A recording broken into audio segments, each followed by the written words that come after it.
Dadadus, sama na kayo.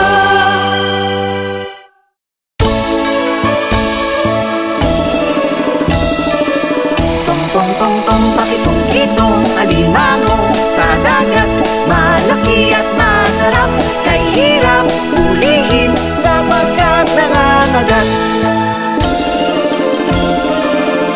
Tang pakitang-kitang alimango sa dagat, malaki at masarap, kay hirap ulihin sapagkat nangangagat. Ting pakiting-kiting alimango sa dagat, malaki at masarap, kay hirap ulihin sapagkat nangangagat. Ting pakiting-kiting alimango sa dagat, malaki at masarap, kay hirap ulihin sapagkat nangangagat.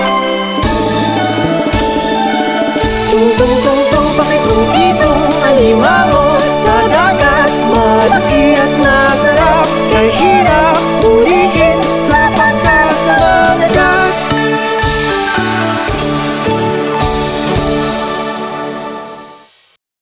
Hi mga bata! Manood na ng aming masasayang videos. Bisitahin na ang aming channel.